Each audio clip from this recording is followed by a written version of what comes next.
Ya Pak Bu, silakan duduk kembali. Terima kasih untuk Passion Worship yang membawa kita untuk memuji Tuhan dan menyembah Tuhan. Pujian yang luar biasa, memberi inspirasi kita, menaikkan syukur kepada Bapa di sorga. Penyembahan menyatukan hati kita kepada Dia. Shalom Pak Bu, apa kabar? Pastikan semua dalam keadaan baik. Tetap tingkatkan iman, berbagi kasih di dalam Kristus. Dan hari ini hari Minggu, hari yang cerah, hari yang diberkati Tuhan. Walaupun di sana sini kita masih diberikan informasi, terkadang kalau kita tidak mengerti, informasi itu bukan menguatkan, justru melemahkan. Tapi tidak apa-apa lah, namanya juga kehidupan ya. Tetapi kalau kita mengerti firman Tuhan, setiap informasi, dan itu bukan lagi informasi sekedar informasi dan merupakan suatu info sedang terjadi sana sini, itulah realita kehidupan. Tapi kalau kita bisa mengerti bahwa realita kehidupan Tuhan sedang mengerjakan sesuatu, yaitu memulihkan kehidupan kita. Nah Pak Bu, pastikan Anda semua mengikuti acara ini. Saya selalu berpesan, rapatkan, maksud saya rapatkan itu keluarga-keluarga yang masih jauh-jauh gitu. Tapi duduknya tetap distancing lah ya. Protokol distancing, tetap jaga jarak 1 meter. Kayak kita di sini walaupun cuma 2-3 orang suami istri, bangkunya sudah dijarang-jarangkan. Ya, nah kemudian ambil catatannya, kemudian Alkitab itu penting sekali Pak Bu. Mengikuti acara ini kita mengisi hati kita dengan kebenaran firman Tuhan dan terus berdoa. Lepas ibadah ada sesuatu yang didapatkannya, tentu ada pelajaran-pelajaran penting. Nah pelajaran itu bukan sekedar rutinitas, tapi pelajaran itu justru mendewasakan kita. Nah baru-baru ini ada statement dari petinggi WHO. Dan itu sudah diviralkan, ya sudah menjadi viral di mana-mana. Konon COVID-19 itu bukan lagi menjadi virus pandemi, tetapi dikatakan apa? Dikatakan virus itu akan berada di dalam kehidupan kita. Perhatikan baik-baik. Bahkan statementnya begini, durasinya tidak tahu pasti kapan selesai. Pak Bu, dapat kita bayangkan ya, bahwa kita harus hidup hidup di kehidupan ini berdampingan dengan satu makhluk yang gak kelihatan. Kalau setan gampang ditengking dia keluar, tapi ini makhluk katanya ya, mikroorganisme. Ya ini virus, gak kelihatan, tapi kerjanya masif, cepat. Bukan saja dia menyakiti, ya, bukan saja dia menyakiti. Satu fakta yang kita lihat dan juga mematikan, tapi bagi mereka yang lemah imunnya. Artinya enggak semua langsung mati, yang lemah imunnya. Jadi jawabannya apa tuh? Ya kalau kita menghadapi situasi seperti itu, ya kalimat terakhir itu, kalau lemah imunnya bisa terpapar, kapar lalu mati. Nah kita tingkatkan imun, bagaimana tingkatkan imun? Tingkatkan iman. Nah karena itu perlu belajar firman Tuhan. Ya keadaan itulah dikatakan hidup di tengah kondisi tidak normal. Harus kita normalkan. Saya punya statement, itu namanya normal di tengah situasi yang tidak normal. Tapi ya saya pergunakanlah bahasa kekinian. Disebut apa? New normal. Artinya apa? Normal baru. Jadi topik hari ini ya adalah new normal. Saya pinjam saja ini diksi dari bangsa kita berkata bahwa new normal. Bahkan sudah dunia ya. Apa itu new normal? Yaitu hidup di suatu kondisi yang namanya normal baru. Apa itu ya normal baru? Ya sederhana saja. Ya saya umpamanya sekarang ini duduk sebentar, cuci tangan pakai apa? Ya hand sanitizer ya. Kemudian duduk semprot-semprot. Nah, itu kan kayaknya agak aneh gitu ya. Kita pakai masker, ya diri ke atas mimbar ini masker saya copot dulu. Ya kalau saya tutup pakai masker kan ada aneh juga ya. Ya tapi karena saya sendirian, ya ini udah ya, sudah dipastikan sudah disterilkan. Orang-orang saya sudah bersihkan, ya kalau nggak bersihkan ya tanggung jawablah dia sama Tuhan. Saya selalu bilang ini dibersihkan, didesinfektan, semua dilap, alat musik juga dimainkan, semua dibersihkan. Itu kan hal yang agak baru. Yang dulu mana ada, datang main sikat aja kita ya, makan juga begitu, main ambil aja. Nah sekarang kita cuci tangan, ini namanya new normal, jadi normal baru. Atau banyak Pak Bu kalau saya mau cerita panjang sekali lah ya. Tapi mari kita lihat Alkitab apa sih nasihatnya kita menghadapi situasi kekinian seperti itu. Terkadang kalau kita tidak mengerti kita menjadi orang yang gugup bahkan jadi gagap. Ya, gugup gagap, itu bahaya sekali. Orang kalau udah gugup gagap itu kadang-kala apapun yang didapatkan tangannya itu diambil. Ya, padahal itu nggak bisa nolong dia. Justru terkadang ketika dia mengambilnya bukan menolong, justru merongrong dia. Nah itu yang dikata akibat dari gugup dan gagap. Nah buat orang yang gugup dan gagap itu karena kurang pencerahan firman Allah. Saran saya cuma satu, ya pencerahan itu terlebih penting. Tapi kita perlu melihat Alkitab ya. Jadi kita perlu membaca Alkitab, di situ ada kebenaran. Manakala kita percaya kebenaran, maka kebenaran itulah yang akan memerdekakan kita supaya kita tidak gugup dan gagap. Tapi kita tahu pasti persoalan yang sedang terjadi, di balik daripada itu ada hal yang akan memperbaharui kita untuk masuk dan selaras kepada kehendak Allah. 3 Yohanes pasal yang pertama, karena Yohanes ini cuma ada satu pasal, maka saya katakan 3 Yohanes pasal yang pertama. Kita mulai dari ayat yang kedua ya, karena ayat pertama itu adalah nyanyian ya. Ini Yohanes menuliskannya kepada kita semua sebenarnya ya, kepada murid-muridnya, kepada pengikutnya. Nah, surat yang ditulis apa itu? Dikatakan begini, saudaraku yang kekasih, aku berdoa semoga engkau baik-baik dan sehat-sehat saja. Dalam segala sesuatu, kasih garis bawahi, kata dalam segala sesuatu, sama seperti jiwamu baik-baik saja. Anak kalimat pertama, Yohanes berkata, semoga engkau baik-baik dan sehat-sehat saja, itu harapan dari Yohanes. Dan harapan Yohanes yang dikondisikan kebenaran, berarti itu juga menjadi harapan Bapa di sorga. Ketika saya bacakan hari ini kepada kita semua, itu juga harapan saya dan harapan Bapak Ibu yang ada di mana saja saat ini berada. Saya selalu berkata begini, walaupun kita dalam situasi distancing, jaraknya kita berjauhan, tapi toh Tuhan tidak pernah menjauhkan kita, hadiratnya selalu ada bersama dengan kita. Nah, apa yang Tuhan mau, apa yang dituliskan oleh Rasul Yohanes dan apa yang saya bacakan itu namanya sinkron.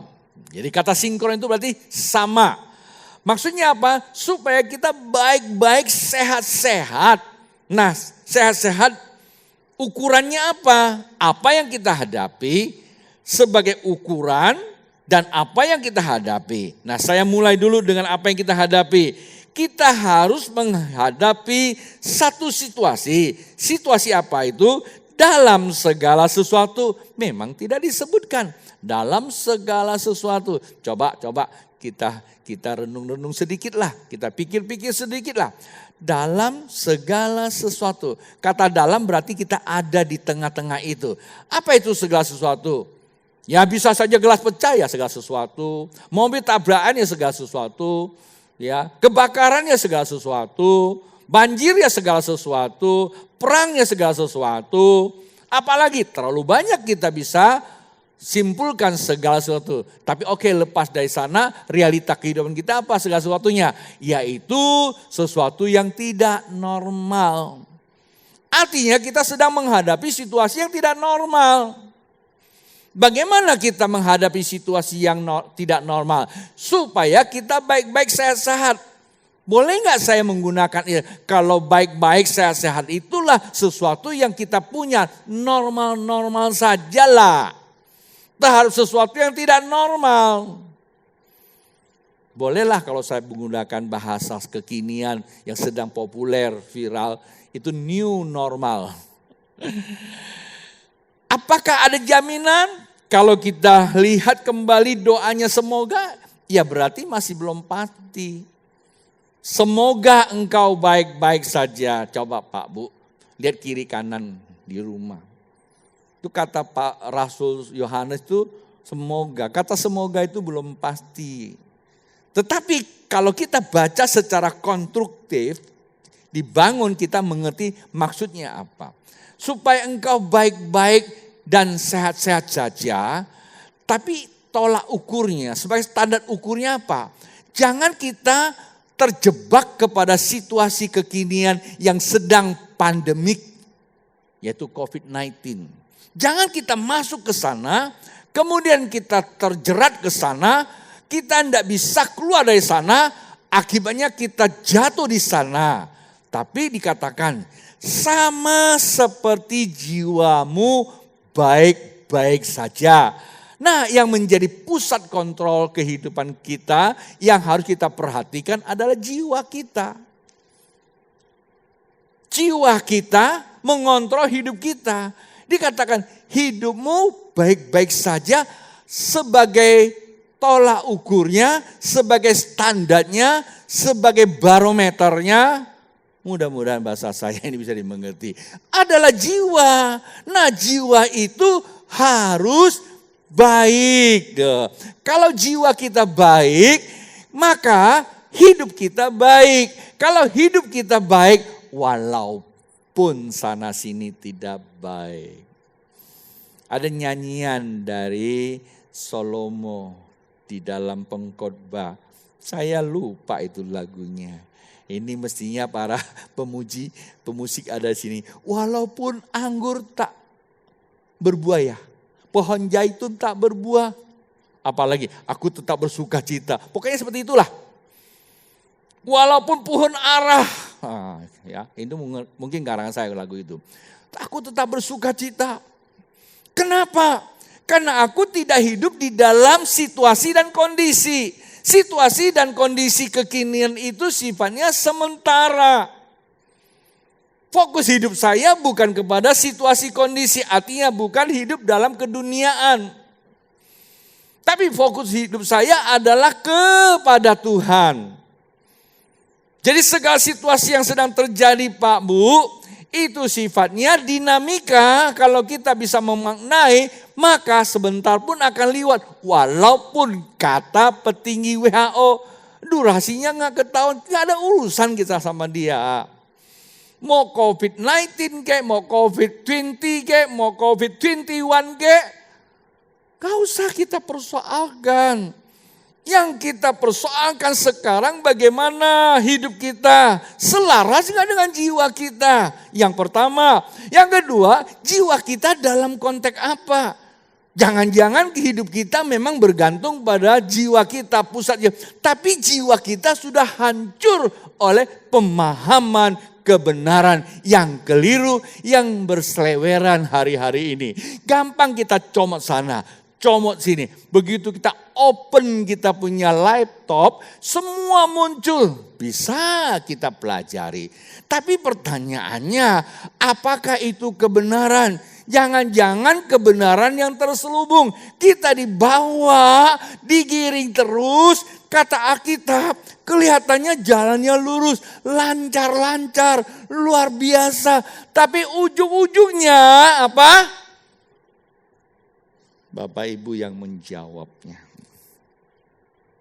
Lalu gimana pastor jiwa saya? Nah, kita lanjut. Di ayat yang ketiga. Di sini dikatakan di ayat ketiga. Sebab aku sangat bersuka cita. Tadi itu semoga ya. Kata semoga itu artinya itu harapan. Bisa iya, bisa tidak. Tapi kalau sebab aku sangat bersuka cita. Ini bicara sebuah reaksi. Wih, luar biasa. Arti ada yang dilihat itu Pak Bu. Semangat kita dong ya. Wish, luar biasa. Saya lihat, wish, luar biasa istri saya pakai masker. Wih, luar biasa. Pastor Gideon juga pakai masker. Tapi dia bukan Mas Gideon, tetap dia aja Kang Gideon. Tahu kalau Dayak panggil Laki itu apa bro? Pakai apa kalau laki-laki? Anda aja nggak tahu. Atong aja lah. Dia bilang apa? Sebab aku sangat bersuka cita. Kenapa dia bersuka cita? Ketika beberapa saudara datang dan memberi kesaksian tentang hidupmu. Nah, ini sudah menyentuh nih. Dalam kebenaran. Sebab memang engkau hidup dalam kebenaran. Bukan berita yang dikarang oleh media. Yang namanya hoax. Tapi bukan cerita dari sana saudaramu yang ditambah-tambahkan. Tetapi kata Yohanes, memang engkau hidup dalam kebenaran. Engkau tidak pernah promosikan. Engkau tidak pernah upload di video. Tapi memang gaya hidup kamu bisa dilihat. Bisa dinikmati. Engkau hidup dalam kebenaran. Hidup dalam kebenaran, kenapa? Jiwanya benar. Kalau jiwanya benar, jiwanya sehat. Kalau jiwanya sehat, menghadapi situasi kekinian, enggak gagap dan gugup. Ya, kira-kira ngerti enggak sih apa yang saya ngomong Pak Bu? Kalau gagap gugup itu kayak orang kampung lata itu. Dikasih minum kopi. Bilang, minum kopi Pak, kocok jatuh itu loh. itu bukan gagap ya. Oh itu lata, sama lah. Gagap, gugup, lata. Ada COVID-19, mulutmu ketakutan. Enggak nyinggung, cuma nyindir aja. Sekarang ini begitu dengar orang batuk, pakai masker enggak lo? Ya memang kemungkinan bisa terjadi seperti itu. Tapi bukan kita ketakutan paranoid.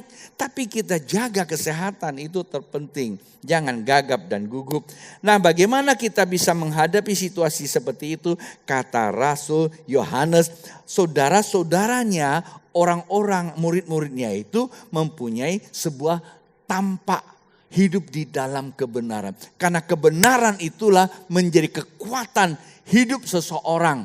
Kekuatan hidup seseorang menjadi kekuatan untuk membangun kehidupan ini. Yang disebut dasar kebenaran. Tiang penopang kehidupan. Itulah keluarga. Itulah kerajaan Allah. Sederhana toh. Firman Tuhan itu gak rumit. Yang bikin rumit cuma yang khotbahnya aja. Bukan orang lain, saya. Lalu sekarang kita lompat yang keempat nih. Kita kejar yang waktu. Bagiku tidak ada kesukacitaan. Bagiku tidak ada sukacita yang lebih besar daripada mendengar. Mendengar apa? Mendengar proyeknya lolos. Mendengar hari ini omsetnya tinggi. Mendengar saya lagi khotbah yang nonton banyak. Bukan Pak Bu. Sukacita yang lebih besar daripada mendengar apa? Bahwa anak-anakku hidup dalam kebenaran. Kata apa? Amin. Tidak ada kata lain Pak Bu. Kita boleh sukses. Kita boleh hebat. Enggak heran toh. Kalau saya mau ceritakan tentang orang sukses yang sekarang terancam, banyak. Waktunya tak cukup. Baca aja lah di TV ya, semalam itu kan sudah diberitakan. Ngeri kalau kita dengar lagi. Dan itu menjadi sebuah kondisi yang akan datang. Itu tidak normal. Tapi kita harus hidup di musim itu. Jikalau kita ada di musim itu, bagaimana kita? Gagap, gugup, laulata. Tapi kalau kita mengerti kebenaran, itu pasti datang. Justru itu adalah pupuk Pak Bu. Justru itu adalah mineral buat kita. Kalau nggak ada itu, kita nggak bisa berubah. Kita tidak bisa hidup dalam sebuah era baru yang disebut new normal. Saya bayangkan begini nih Pak Bu. Ketika waktu Nuh diminta bikin bahtera, itu sesuatu yang aneh. Itu diberitakan sekian lama kalau Anda membaca Alkitab itu filosofinya. Bahkan itu bukan tercatat di dalam Alkitab. Sejarah sudah tercatat. Bahkan sejarah itu juga memberikan sebuah nilai kepada bangsa lain untuk mengadopsi bahwa kebangsaannya dimulai daripada banjir besar. Terutama Tiongkok. Ada sebuah sejarah yang tercatat di dalam dongengnya. Tiongkok itu dimulai dari banjir besar. Sebuah banjir yang menyisakan ada 8 dewa. Lah siapa 8 dewa? 8 dewa itu menjadi 3 raja agung. Siapa dia? Dari 3 raja agung muncullah ada 5 kaisar. Itu urutannya kalau baca namanya mitologi kuno Tiongkok. Salah satu bukunya itu adalah apa itu? Tao Te Ching. Itu buku boleh baca itu Pak. Itu diceritakan. Memang di situ tidak disebut Yesus. Tetapi semua ceritanya nyambung sama Alkitab. Tahunnya, ceritanya hanya bahasanya beda. Artinya segala sesuatu yang terjadi itu memang diterima. Dan itu dibenarkan. Lalu apa maksudnya? Daniel salah satu yang tercatat dalam kitab sejarah. Kita tahu Daniel pernah hidup di satu masa. Kalau tadi Nuh hidup satu masa. Saya kebayangkan Nuh gimana ya waktu dia memberitakan kebenaran itu kepada bangsanya. Bikin perahu di atas gunung. Semua tutup telinga. Menganggap itu sebuah ide. Gila katanya. Boleh orang berpendapat apapun. Tapi itu kebenaran diberitakan. Manakala orang menolak kebenaran.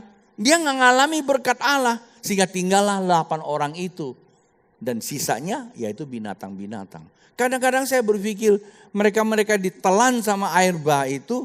Nggak lebih baik daripada binatang yang ada di dalam bahtera itu. Lepas ke sana kita ada hari ini. Berita kebenaran disampaikan. Dalam versi kebenaran yang utuh memang rada-rada sulit dimengerti. Rada-rada sulit dijalankannya. Tapi ada kebenaran yang imitasi. Itu begitu mudah berseleweran di luar sana. Kita langsung adopsi. Kita jadikan itu sebagai apa? Pondasi hidup kita. Gak taunya itu bukannya batu karang yang teguh. Pasir yang mudah. Kalau kita belum datang air bah, kita nggak tahu mana Kristen yang benar, mana Kristen yang tidak benar. Ada 2 dasar kehidupan. Sama-samanya baik-baik saja. Sama-sama bisa hello, bisa say hello, bisa haleluya, bisa shalom. Tapi hari ini kita lihat mana Kristen yang seperti dikatakan Alkitab. Engkau baik-baik saja dalam situasi ini. Nah terpeliharanya itu karena apa? Jiwanya dalam kebenaran. Saya teruskan lagi Pak Bu. Daniel juga ngalami. Daniel hidup di dalam kebenaran. Tetapi pada suatu kondisi yang tidak baik. Setiap kerajaan yang menguasai bangsa Israel. Dia diperhadapkan hal yang tidak baik. Tapi orang yang benar dia selalu mendapat posisi yang terbaik. Bahkan satu hari dia harus hidup dalam situasi yang tidak normal. Tidak normalnya Daniel di mana? Di gua singa. Kalau kita baru virus. Kalau dia di gua singa, langsung ditelan itu. Tapi apa kata Alkitab? Walaupun dia hidup di tengah situasi yang tidak normal, tetap saja dia normal. Dia keluar dari situasi itu, raja mengangkat dia sebagai apa? Orang kepercayaan. Katakan apa? Mau seperti Daniel? Itulah sebabnya dikatakan Alkitab, kata kuncinya apa? Hidup dalam kebenaran. Daniel hidup dalam kebenaran. Dalam kondisi apapun tetap survive. Jikalau Bapak Ibu hidup di dalam kebenaran, pasti tetap survive di dalam segala kondisi. Bagaimana kita memperoleh kebenaran? Perhatikan baik-baik. Amsal 23 ayat 23. Alkitab berkata, belilah kebenaran dan jangan menjualnya. Demikian juga dengan hikmat, didikan, dan pengertian. Jelas, belilah kebenaran. Di dalam kebenaran pasti kamu akan temukan namanya hikmat. Di dalam hikmat kamu pasti akan mengerti. Bukankah Alkitab memberikan perumpamaan 3 penabur? 4 salah satu yang baik. Tepi jalan, berbatu, semak duri. Yang keempat adalah hati yang baik.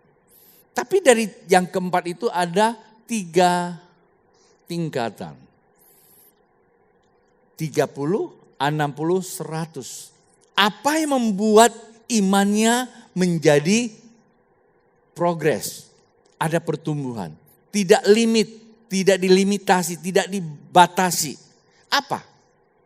Alkitab katakan dia mengerti tentang firman Allah. Mengerti tentang kebenaran. Karena mengertinya itulah menjadi dasar buat dia bertumbuh menjadi progres. Ada reportnya, bisa dilihat orang. Benih memang tidak kelihatan. Tapi kalau benih tidak kelihatan berarti itu benih mati. Benih pada satu masa dia akan muncul, itu dampaknya. Kebenaran memang tidak kelihatan Pak Bu. Itu dalam hati kamu.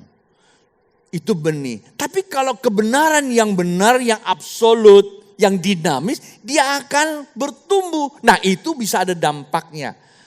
Nah karena itu kata beli, saya coba terangin dulu waktu yang ada nih. Kata beli itu apa? Kata beli dalam teori ekonomi atau hukum ekonomi itu namanya hukum pertukaran. Zaman dulu tuh begitu beli. Maka itu disebut bisnis. Kata beli itu gini, kamu suka apa? Ketika kamu suka ini, kamu mau mendapatkan ini. Harus ada itu yang kamu keluarkan. Suka meja ini. Meja ini gak bisa datang kalau kamu gak mengeluarkan sesuatu untuk tukar meja ini. Itu namanya hukum pertukaran. Oke, saya masuk ke, kamu tertarik dengan kebenaran apa? Kamu percaya kebenaran apa? Beli, artinya ada pertukarannya. Apa yang kamu tukarkan? Jadi kebenaran itu bukan dibaca, dihafal, lalu dijadikan ilmu untuk kita khotbahkan ke orang. Tapi buat kita enggak numbuh, itu benih-benihan. Tapi yang benar benih itu pasti bertumbuh. Ada pertukarannya Pak Bu. Saya kunci dengan khotbah saya. Kebenaran merupakan benih ilahi. Ketika kita percaya. Maksudnya apa percaya? Sering kali saya jelasin buat kita. Kata percaya mengandung 2 arti. Pertama kamu mengenal dulu. Gak mungkin saya mau menikahi istri saya. Kalau saya tidak mengenali siapa dia. Saya kenal dia adalah wanita. Bukan seorang manusia yang pakai baju rok. Banyak sekarang. Manusia tapi pakai baju rok rambut panjang. Lalu kita bilang, wanita. Belum tentu. Kenal dulu. Bukan diperiksa sih. Ya, pasti ada sikapnya. Ketika saya mengenal dia wanita. Wanita apa? Wanita baik-baik. Bukan soal cantiknya, memang cantik. Tapi itu isu yang keberapa? Dia wanita, dia punya orang tua, dia terdidik. Dia mempunyai sikap perilaku yang benar. Di situ saya kenal, saya berterima dia sebagai apa? Wanita pendamping saya. Itu kata percaya. Bukan saya tidak tahu dia siapa. Siapa tuh? Oh wanita. Wanita sana banyak. Nenek saya juga wanita.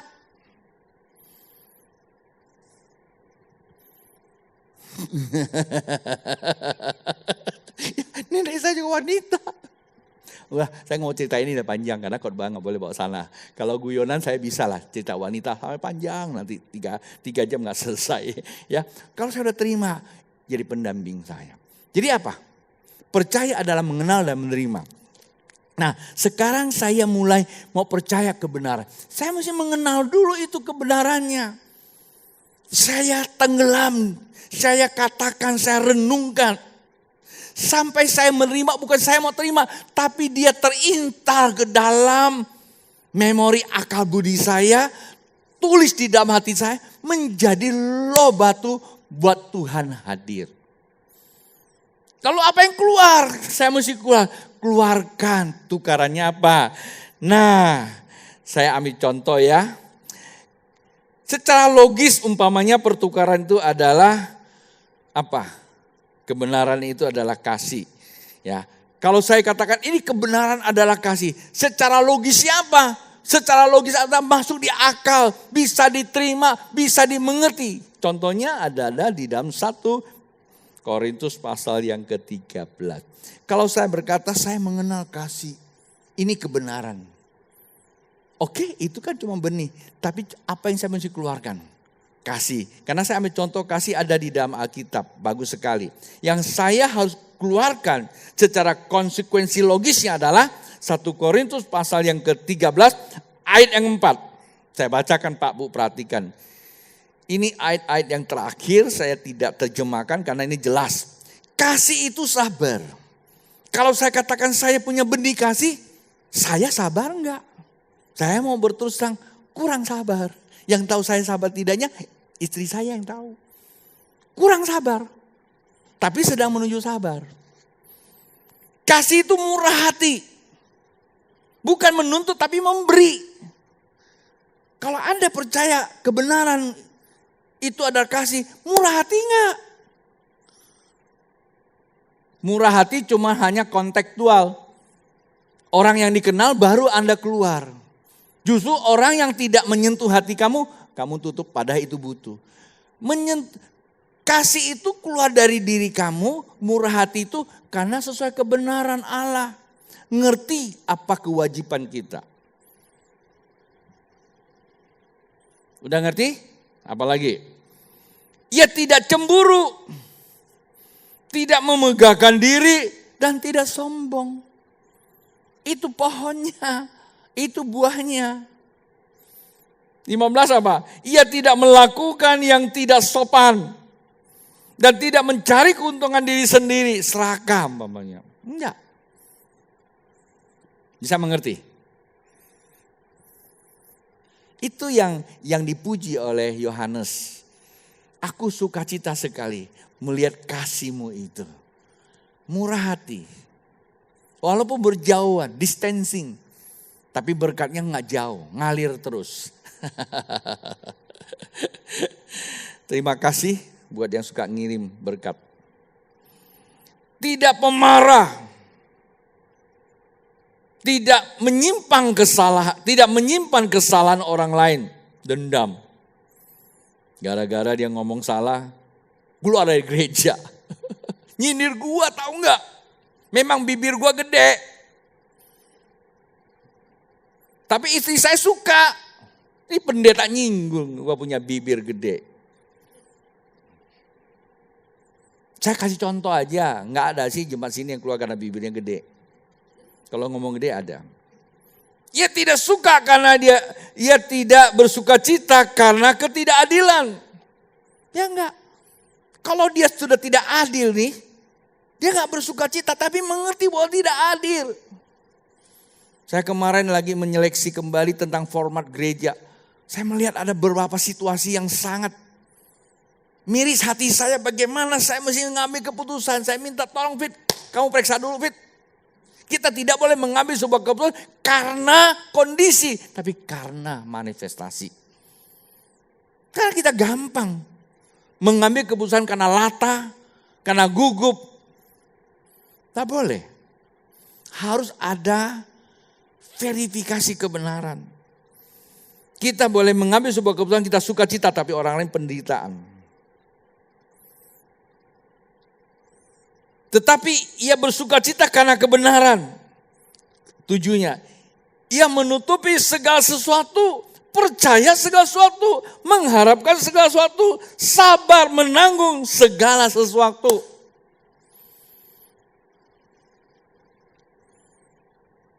Kita enggak mau macam-macam. Kemarin sharing sama beberapa teman.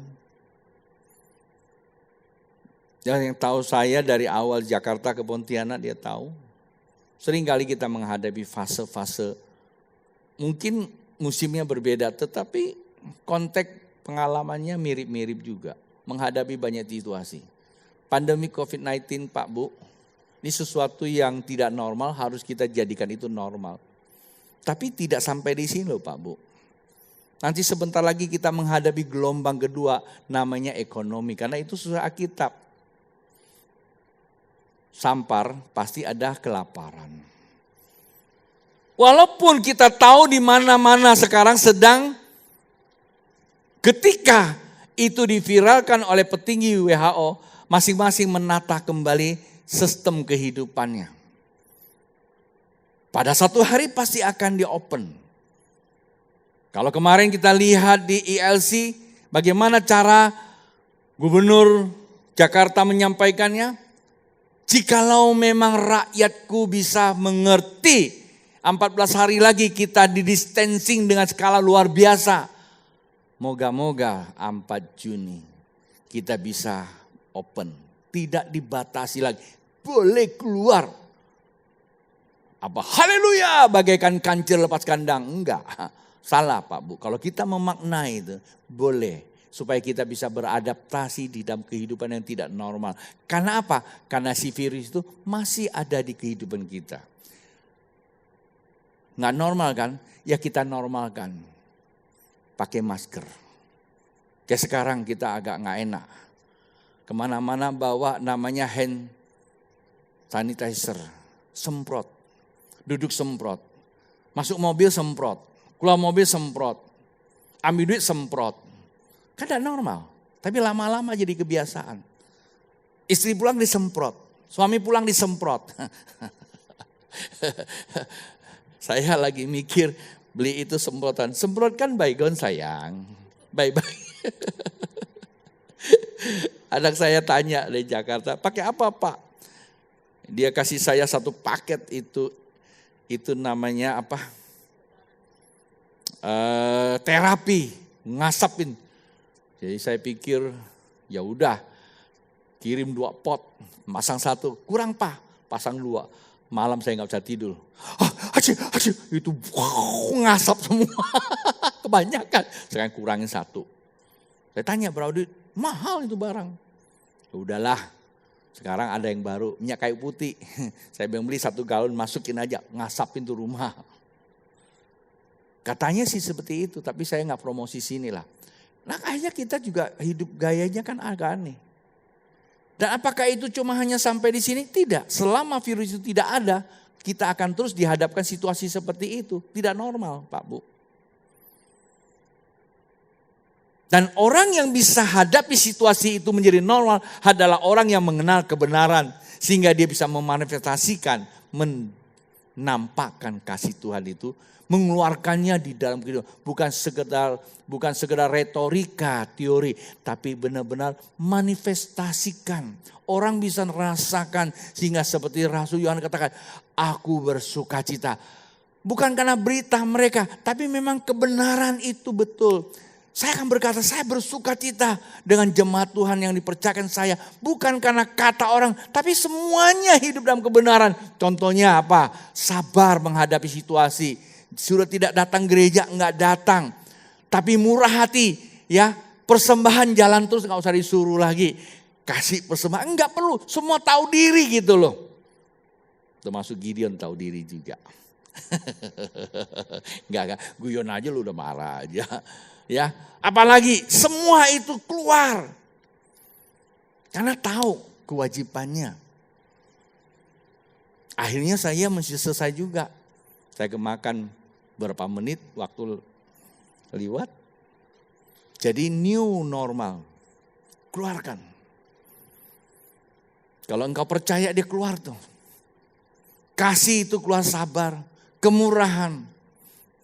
Tidak bersuka cita atas ketidakadilan. Sopan. Tidak sombong. Tidak gegabah. Adil apalagi. Itu baca aja di rumah. Nah itu mesti keluar. Itu namanya beli. Kalau beli keluar itu. Jangan rampas. Kalau rampas nggak keluar itu. Ya cuma sana cuma nggak keluar semua. Ini beli keluar pasti.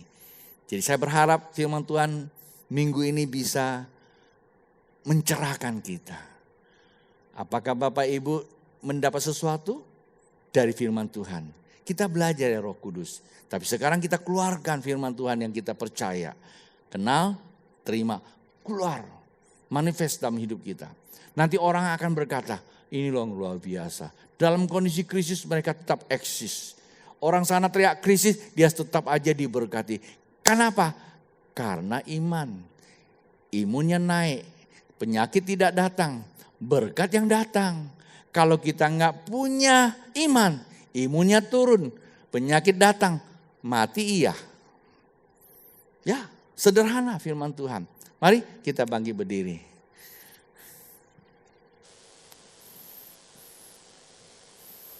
Lagu yang saya butuhkan ada hubungan kebenaran. Lagu ini gampang, biasa saya nyanyikan. Ya Tuhan, ku percaya. Saya ajak Bapak Ibu di rumah, kita katakan, ya Tuhan ku percaya. Ya Tuhan, ku percaya. Aku percaya.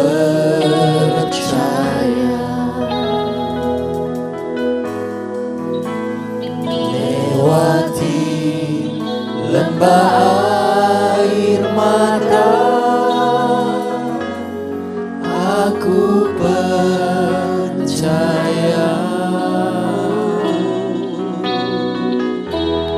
Firman-Mu ya dan amin, aku percaya.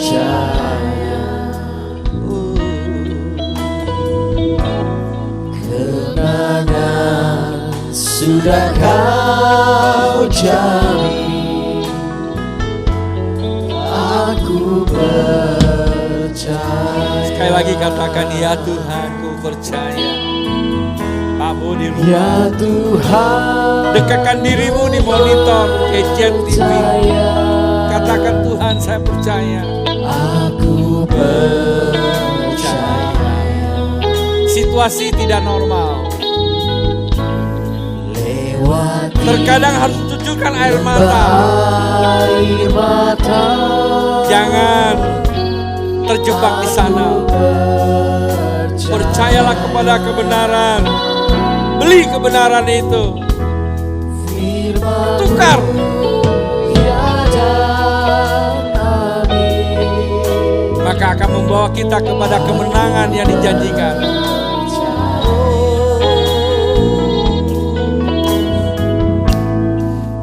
kenangan Sudah Kau jamin, aku percaya. musik mainkan pujian ini, Pak Bu. Saya terasa sehingga Tuhan pernah berkata, mari kepadaku yang letih lesu dan berbeban berat. Kenapa Tuhan berfirman seperti itu? Karena dia merasakan sebagai pribadi manusia, dia turut merasakan beban manusia. Sebagai hamba Tuhan, saya merasakan betapa beratnya beban yang dipikul oleh Bapak Ibu. Beban keluarga, beban kesehatan, beban ekonomi, beban tanggung jawab dan semuanya. Pak Bu, saya pastor tidak bisa nolong kamu. Tapi saya pastor cuma hanya membacakan Alkitab. Dan kitab isinya kebenaran, bukan tipuan. Firman Tuhan jelas, maka kamu datang. Letakkan tanganmu pada kebenaran itu. Angkat jiwamu kepada Dia. Disehatkan, dicerahkan, dicerdaskan. Bertobatlah jikalau kita salah di dalam memaknai hidup ini selama ini. Walaupun mungkin kebenaran itu terkadang menyobek kita. Bukan itu isunya. Yang kita mau adalah menyembuhkan kita. Karena Dia mempunyai kuasa. Angkat tanganmu pada Dia. Berseru kepada Tuhan. Panggil Dia, Tuhan. Terima kasih kebenaran-Mu tidak berubah. Firman-Mu keluar tidak sia-sia. Walaupun saya berjalan di lembah air mata hari-hari ini, Ada begitu banyak persoalan yang saya hadapi sulit, apalagi yang sedang akan datang. Tetapi karena Engkau membukakan mataku untuk melihat, seperti Ayub melihat, persoalannya dia hadapi begitu bertubi-tubi, nyaris dia tidak sanggup hadapi. Tapi dia berkata, aku datang gak bawa apa-apa. Jikalau Tuhan izinkan aku pergi, aku juga tidak bawa apa-apa. Biarlah mataku sendiri sekarang melihat Engkau ya Aba. Maka Tuhan memulihkan Ayub. Dan Tuhan mengembalikan apa yang hilang pada Ayub. Dan itu gambaran orang yang saleh.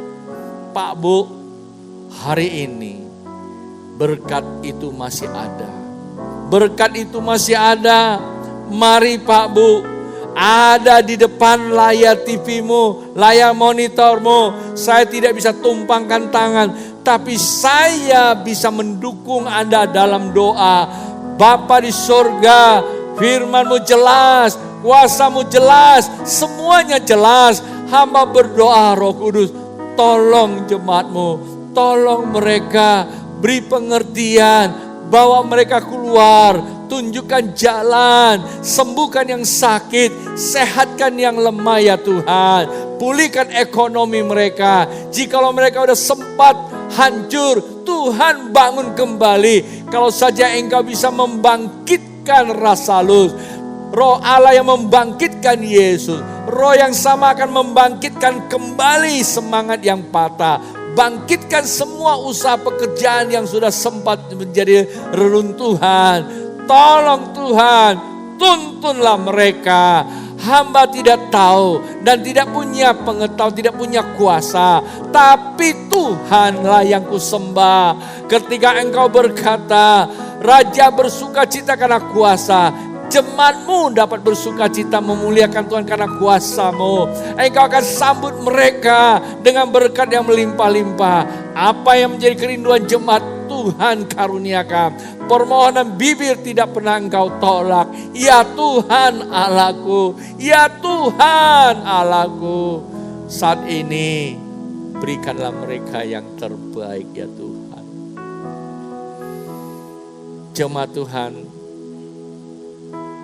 saya melihat akan ada pencerahan baru di dalam kehidupan kalian.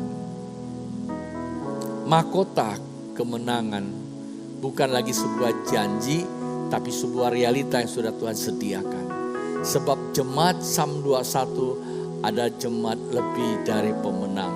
Engkau sudah menang, tapi mari isilah nilai-nilai kemenangan. Jangan leha, jangan Anda puas, tapi Anda masih di dalam pertempuran mentalmu. Supaya kelak kedatangan Tuhan Yesus yang kedua kali, engkau kedapatan tidak bercacat celah.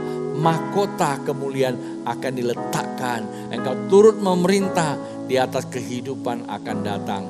Yaitu kerajaan disebut New World, yaitu dunia baru. Kerajaan 1000 tahun. Disitulah hidup yang benar. Kita masuk dalam sebuah kondisi baru. Itu namanya prakondisi sekarang ini. Ucap syukur dalam segala hal. Ucap syukur dalam segala hal. Maka hal yang sulit akan menjadi hal yang sangat memuliakan Tuhan. Saat ini Bapak Ibu, ketika Anda memberikan persembahan, salurkan dengan hati yang tulus, ikhlas. Saluran yang resmi tercatat di dalam monitor Anda. Angkat kedua tangan, kita akan memberkati bangsa kita. Bapak Surgawi, kami memberkati bangsa kami Indonesia. Kami bawa presiden, wakil presiden, yaitu Bapak Jokowi dan istri dan anak-anak. Ya, wakil presiden Bapak Mark Amin dan istri dan anak-anak. Tuhan Kau pelihara mereka. Tuhan lindungi mereka. Tuhan kuatkan mereka. Tuhan sehatkan mereka. Sehingga mereka memimpin bangsa ini keluar dari masalah yang dihadapi. Demikian juga para menteri yang Tuhan percayakan untuk memimpin bersama dengan presiden. Berikan mereka hikmat dan kebijakan di dalam mengambil keputusan. Sehingga mau bangsa ini bebas di krisis. Bebas dari persoalan yang sedang mengancam bangsa kami. Dan para lembaga tinggi negara, MPR, DPR, TNI, Polri, Jaksa Tinggi, Kehakiman. Kami memberkati di dalam nama Tuhan Yesus. Demikian juga ya Tuhan, sebagai kepanjangan tangan pemerintah pusat, yaitu adalah pemerintah daerah, para gubernur, wakil gubernur, bupati, wakil bupati, wali kota, wakil wali kota, jajaran terendah, camat, lurah, sampai kepada tingkat RW dan RT. Kami serahkan kepada Tuhan, kami memberkati dalam nama Tuhan Yesus. Saat ini Tuhan, tentulah bagi mereka yang saat ini sedang mengambil keputusan untuk melayani di tenaga medis Tuhan, dihadapkan berbagai persoalan, tentulah karena manusia mereka sangat lemah, mereka butuhkan Tuhan. Kami berdoa di dalam nama Tuhan, berikan penghiburan, berikan juga hikmat di dalam menangani pasien-pasien yang saat ini sedang membutuhkan pertolongan. Bagi pasien-pasien yang sudah tertular, terinfeksi, mereka saat di karantina maupun juga saat ini sedang diisolasi, ya Tuhan, ada kuasa kesembuhan, ada pemulihan mental mereka sehingga mereka keluar dari persoalan dan mereka menjadi saksi. Demikian kami berdoa untuk jemaat Tuhan di mana Engkau percayakan untuk hamba gembalakan, yaitu jemaat Psalm 21. Tuhan pilih hati mereka, Tuhan tuntun mereka, Tuhan memberkati mereka. Demikian ya saudara-saudara kami yang ada di pedalaman, baik ada di Putus Sibau, di Sintang, di Kuala Buayan, di Singkawang, Bengkayang, Intikong, yang juga di Sosok, di Menyabo, dimanapun mereka berada yang tidak dapat hamba doakan satu persatu, baik juga di Gembalan yang di pusat, ada di Pasar Baru, Taman Teratu, di Roksi. Tuhan, kami serahkan ke dalam tangan-Mu, baik di Serpong, di Tangerang. Kami minta dalam nama Tuhan Yesus, biarlah Allah turun bekerja.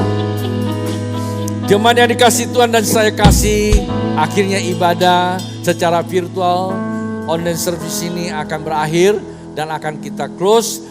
Maka terimalah berkat dari Allah Bapa, cinta kasih Tuhan Yesus Kristus di dalam persekutuan Roh Tuhan yang kudus membawa kita dari saat ini sampai Yesus datang 2 kali. Yang percaya katakan amin.